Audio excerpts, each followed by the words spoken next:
o Fotoadrenalina já surge não com a intenção de ser uma agência, mas de ser um projeto. Portanto, a verdade é que em 2002 não havia ninguém que fizesse o que eu queria fazer, que era, por exemplo, e que fui e que fiz, por exemplo, ir à Amazónia, ao Triângulo Amazónico, e ficavas ali nos três, e ia jantar ao Brasil. Há um ponto... Há um ponto que é o Triângulo Amazónico, ok. que encontra os 3 países. Portanto, tu estás nos locais e poder ter o tipo de experiências que não fosse só hotel, barquinho, resort, qualquer coisa parecida. Pronto, então nós queríamos fazer uma coisa que ninguém nos levava.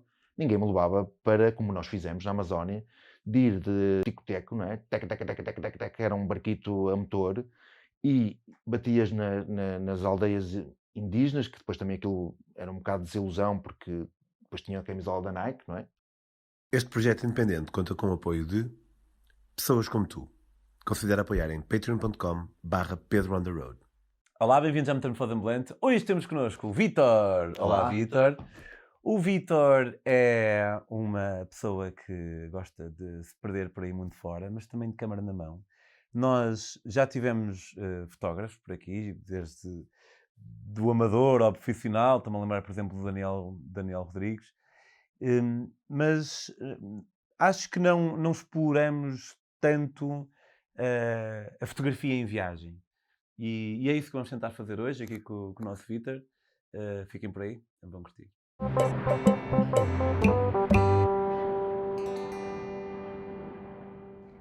Olá, Vítor. Um gosto de ter-te aqui. Olá, Pedro. Gosto é meu. Epá, é a terceira vez que te vejo só, não é? Não nos vimos muitas vezes, acho eu. Não nos vimos muitas vezes. Foi lá em Lisboa, no Um Gonçalo. encontro de minimalistas.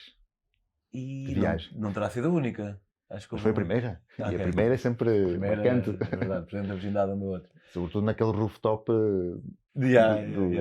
Muito fixe. O Minimalist Travel Festival é um festival organizado pelo Gonçalo Cruz, que também já esteve aqui na Metamorfose, que vai agora para o terceiro ano. Tu acho que falaste este ano? Não, eu falei no primeiro ano. Pois. Como recurso à Tânia. Como recurso à Tânia? Porque a Tânia não podia ir. Porque a Tânia Moshima não podia ir. Então foste assim uma espécie de segunda opção? Foi suplente. Mas como vocês sabem, às vezes os suplentes marcam, não é? Tu és fotógrafo e dirias que és Sabes que eu uma vez, como sabes, eu escrevo e... Agora, enquanto te esperava, estava a ler o teu livro. Qual? O Vago. Ok, estava lá... Está lá pousado. É da Graciete. Não estou no consultório... não estou no consultório médico, mas estou... Mas aquilo começa de uma maneira um bocado estranha, porque não é em viagem. Não, exato. Li a introdução e depois li no meio a parte da Graciete e da gravidez. Sim, é verdade. Agora finalmente temos Já foi em 2017. 2017. Começamos a tentar. Mas, sim, como sabes, eu escrevo e é uma das minhas paixões é escrever, não necessariamente viagem. E também gosto muito de viajar e uma das minhas paixões também é viajar. Mas nesta hierarquia de paixões que tenho, eu não sabia muito bem qual era a primeira. Até que um amigo meu me perguntou, uma vez num daqueles preferias perder uma perna ou um braço ou essas coisas, ele perguntou-me se eu preferia nunca mais viajar ou nunca mais escrever, criativamente. E percebi que preferia nunca mais viajar. E depois um dia um amigo meu perguntou-me se eu era um viajante que escrevia ou um escritor que viaja.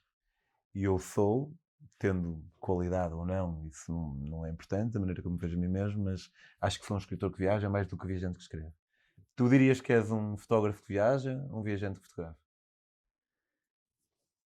Eu, por acaso, pondo assim o problema, acho que sou um viajante que fotografa. Ok. Mas começaste mais... Embora, quando uma pessoa se apresenta, diz fotógrafo de viagem, não é? Sim, claro. Mas sim, eu seria mais um viajante que fotografa. Porque muitas vezes viajo e a fotografia pode não estar sempre presente, ou realmente vou viajar, ou vou àquele local ou àquele destino para fotografar especificamente aquilo. Vais mesmo, propósito, há sítio onde tu vais mesmo porque sabes que vai sacar uma grande foto. Sim. Sabes vou atrás de fenómenos. Tipo auroras boreais. Mas já lá chegamos. Mas conta um bocadinho do teu trajeto. Tu começaste por ser fotógrafo antes de ser, apesar de Sim. hoje em dia achar... Eu comecei há muito tempo, nos anos 90, nos anos 90, do século passado. Para Dá para alguns. ver, mas vê-se, não precisas dizer. Dá para ver. Exato. Atenção, o Vitor é muito gozão, portanto não Sim, se não mandar alguma estranhem, coisa não, que não entendam, e não olha. não estranhem se eu também for um bocado gozão de volta. Por isso, já nos anos 90, a fotografia começava um bocadinho por ser fotógrafo de casamentos. Na altura era muito mal visto. Porque Dentro dos fotógrafos? Dentro dos fotógrafos. Era a parte pior da fotografia. Era como se escrevesses para o sítio pior Ok. de alguma revista. Ou Como de se eu algo. escrevesse para o CN. Não, nem Era podia pior. ser pior. Eu até tinha uma história que, por exemplo, conhecia uma rapariga. Isto é um bocadinho fora, mas pronto, conhecia uma rapariga. E ela perguntava, então, o que é que tu fazes? Sou fotógrafo. Mas eu, como era um gajo humilde, dizia, mas és fotógrafo de quê? E eu dizia, de casamentos. E aquilo baixava logo. Quando era fotógrafo, entusiasmava-se. Quando era de casamentos, desinteressavam-se logo. Pronto, então, sim, era fotógrafo de casamentos, mas depois eu não queria estar naquela área, pronto, não queria, aquilo era uma área que não me interessava. Hoje já evoluiu muito, hoje a fotografia de casamento é excelente, tem altos fotógrafos, os clientes melhoraram a nível de educação visual, os fotógrafos estão muito Os melhores. clientes melhoraram a nível de educação visual? Sim, são mais exigentes, Ok. Também vêm melhores fotógrafos e antigamente era o gajo do lugar ou da vila. O gajo tinha a máquina. Durante a semana era carpinteiro e ao fim de semana fazia as fotografias. Por isso, pronto, não estou a desvalorizar as outras profissões, mas era assim. Hoje não, os fotógrafos de casamento são fotógrafos formados e com educação visual. E mesmo que formação sejam técnica. formados, são... Mas têm formação Sim, técnica e formação de educação visual, digamos. E comecei assim, pronto, foi uma área que quis abandonar rapidamente, embora andei uns anos e dava para ganhar a vida. Passei a dar aulas também, pronto, no Instituto Português de Fotografia dei 18 anos de aulas. Mas então tens formação teórica em fotografia mesmo? Na altura, em 89, tirei um curso... 89? Em 89. Tirei um curso que alguns fotógrafos da minha geração tiraram, que era um curso que não dava equivalência académica, mas era um curso de profissional de moda e de fotografia de moda e publicidade, o que era uma coisa muito interessante, pronto, porque não havia provavelmente uma licenciatura em fotografia do Estado. Depois houve a privada, mas a nível estatal não havia curso superior de fotografia. E esse curso, que era de um ano, era do Fundo Social Europeu, que até era subsidiado, serviu para muitos fotógrafos terem ali uma espécie de diploma que servia, que muitas vezes as pessoas perguntavam, mas és formado, tens formação? Pronto, uma pessoa sempre mostrava aquilo, a escola desapareceu e não teve assim grande credibilidade, mas dava para teres o diploma de curso profissional de moda e publicidade, de fotografia de moda e publicidade. Ao dar aulas, o que me fui apercebendo foi que as pessoas também que se punham a fotografar não faziam atividades a seguir, quer dizer, desistiam passado 6 meses, um ano, encontravam-se, não, o que é que fizeste com a fotografia? Zero.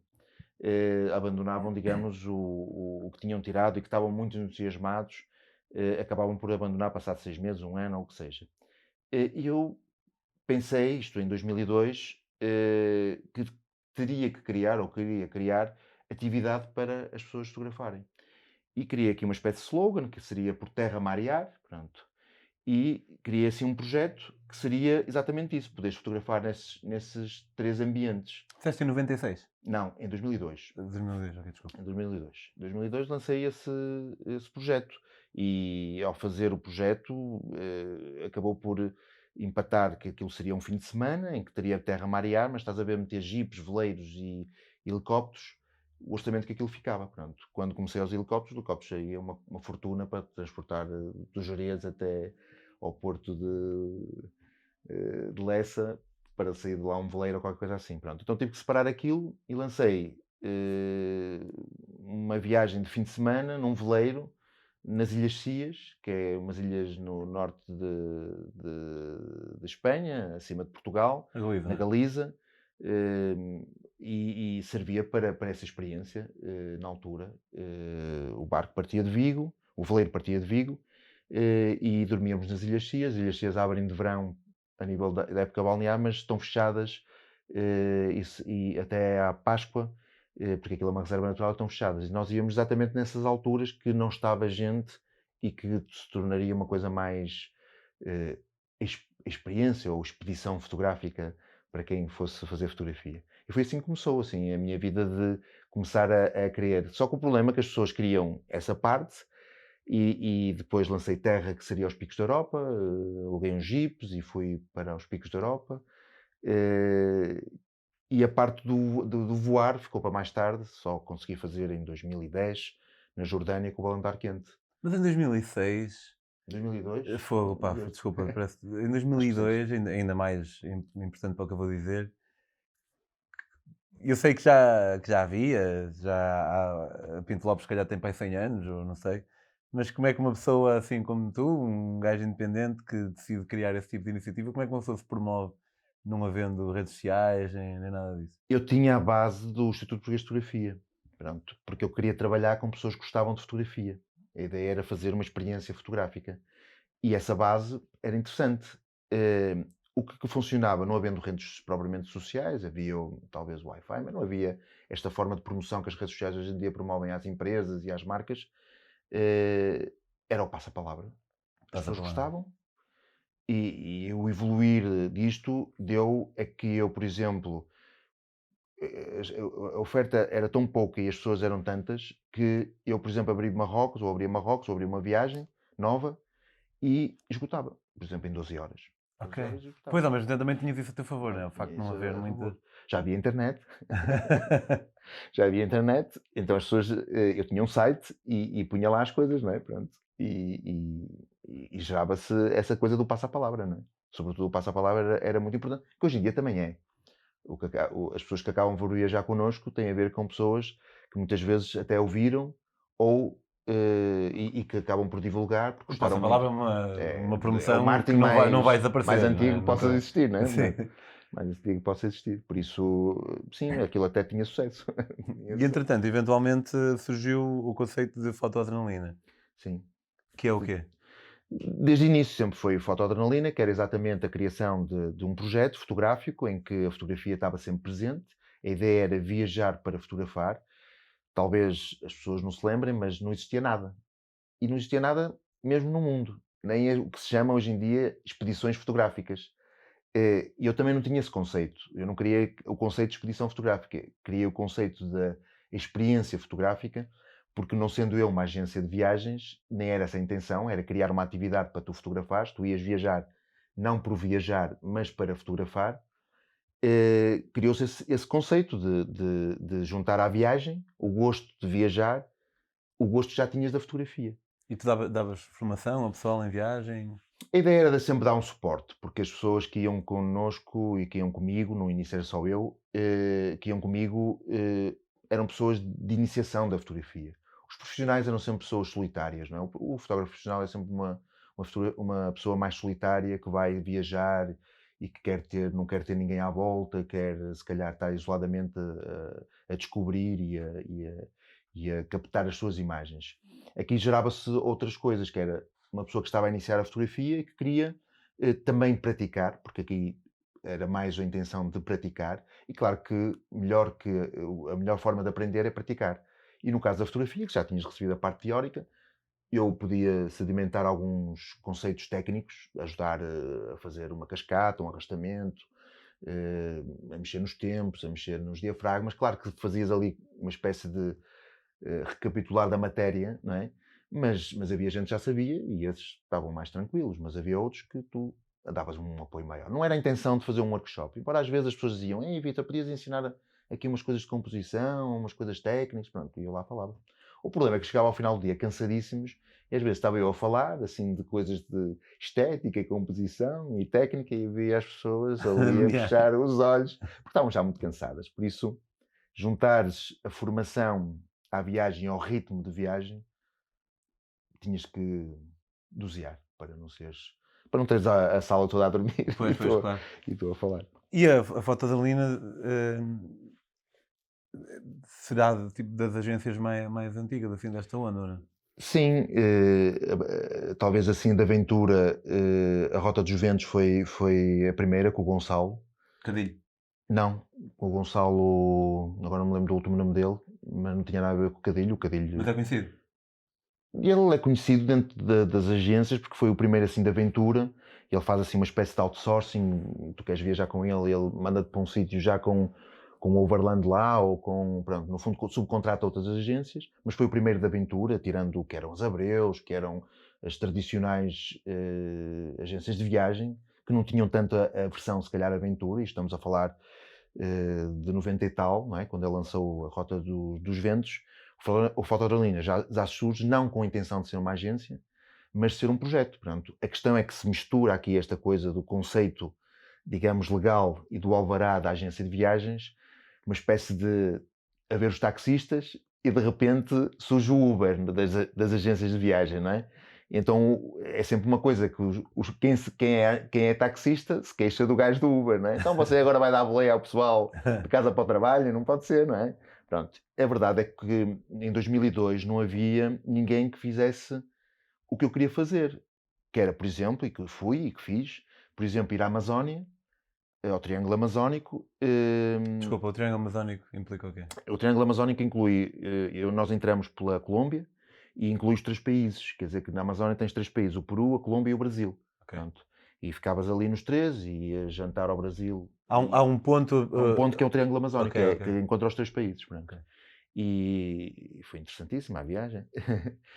Na altura foi com outro fotógrafo, foi a primeira vez que meti outro a trabalhar comigo, que era o Nuno Lubito, que tinha vivido lá e tinha até casado com uma indígena, pronto, por isso ele tinha uma vivência lá muito particular e essa vivência também era interessante poder tu estares nos locais e poder ter outro tipo de experiências que não fosse só hotel, barquinho, resort, qualquer coisa parecida. Pronto, então nós queríamos fazer uma coisa que ninguém nos levava.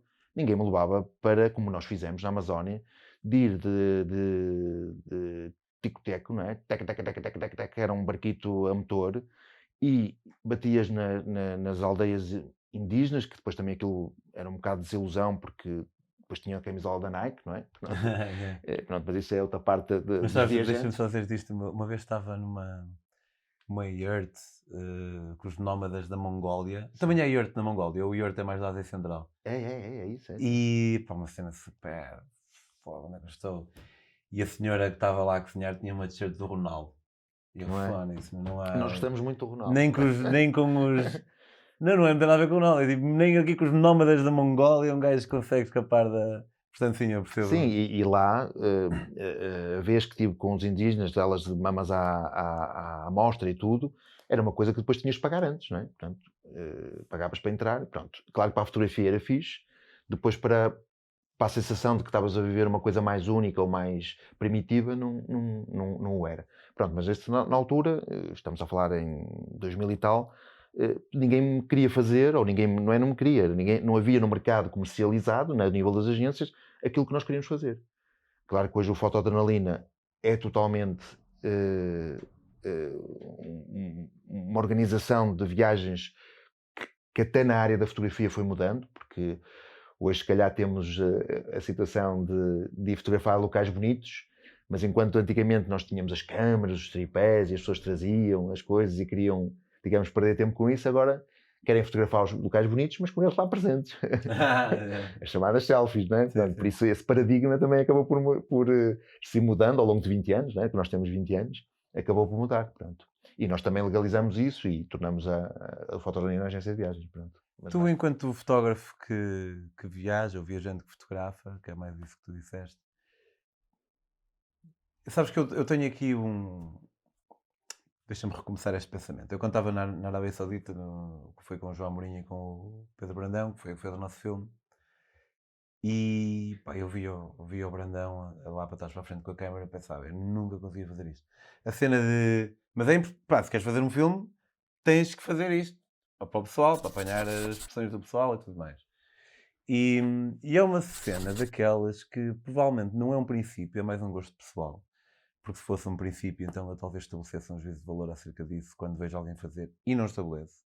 Portanto, talvez seja mais um gosto. Que eu não curto a cena de tirar assim fotos ao pessoal, sabes? Sinto que estou a ser um bocado intrusivo.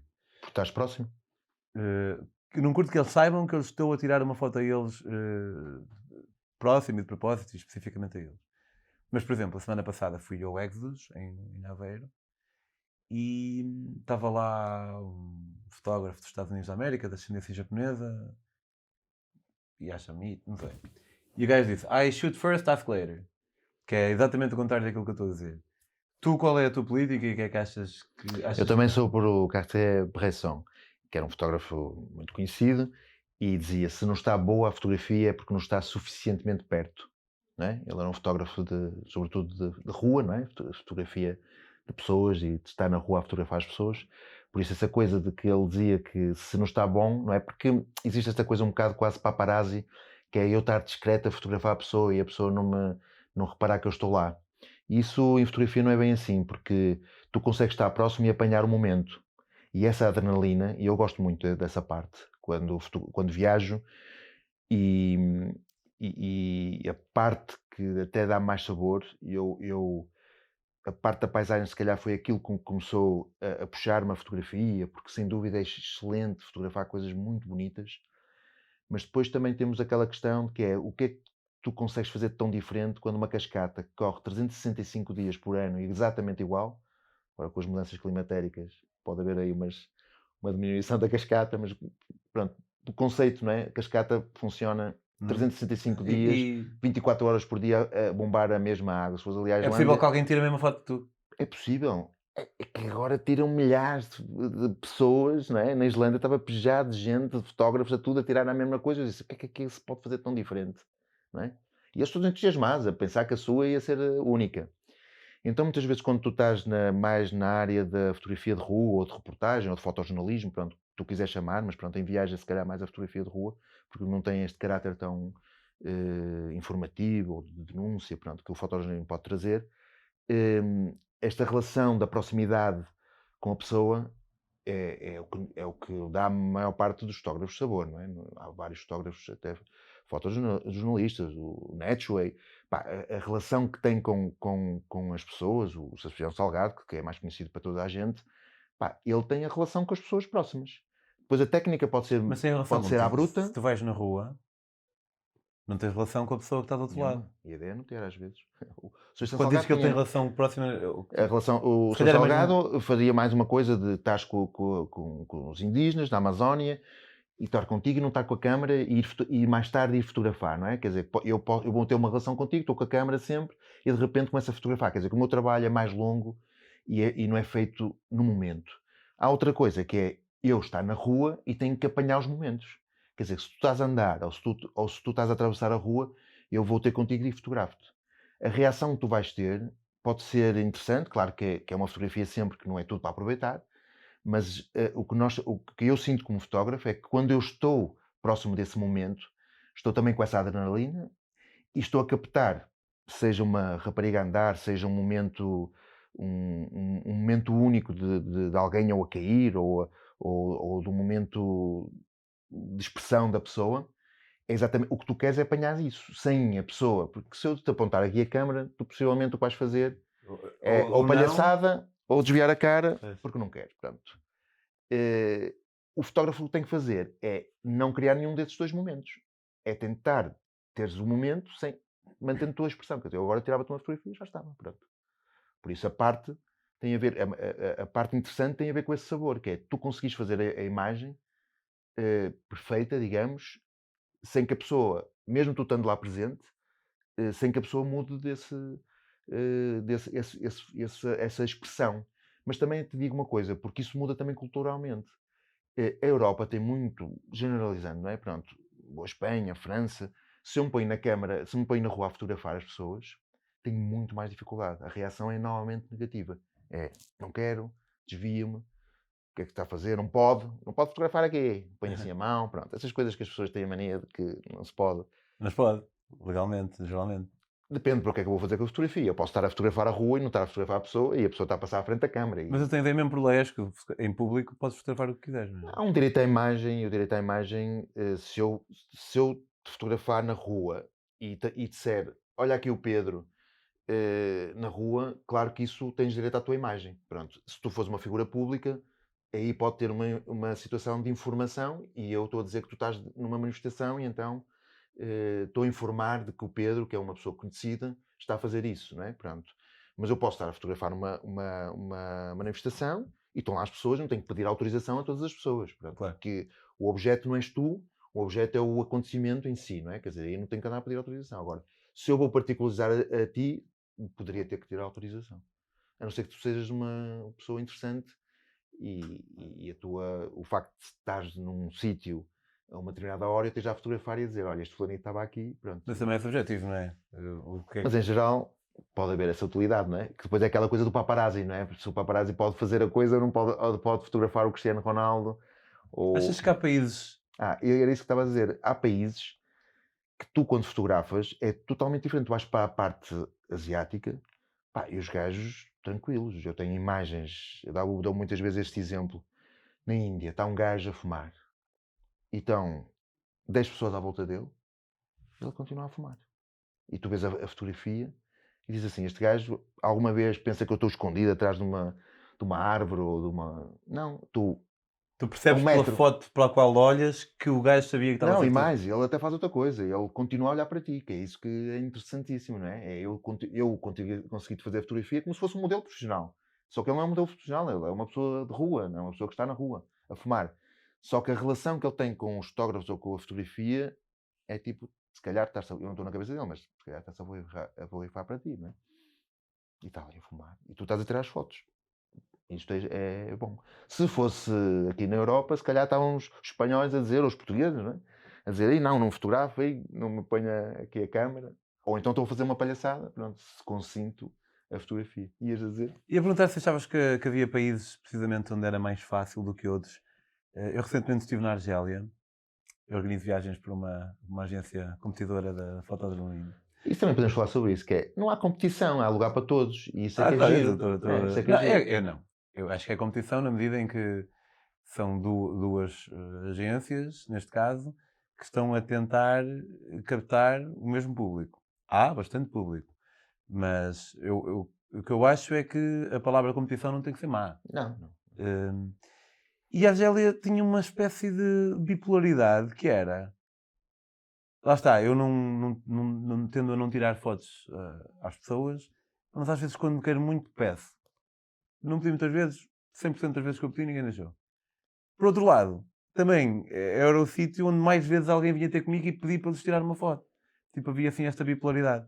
E ia-te perguntar, e depois acabaste de responder de certa forma, falando da Ásia, ia-te perguntar se sentias que havia sítios em que o pessoal estava muito mais... Sim, mas por inclinado. exemplo, na parte muçulmana, há que também perceber a relação e os costumes.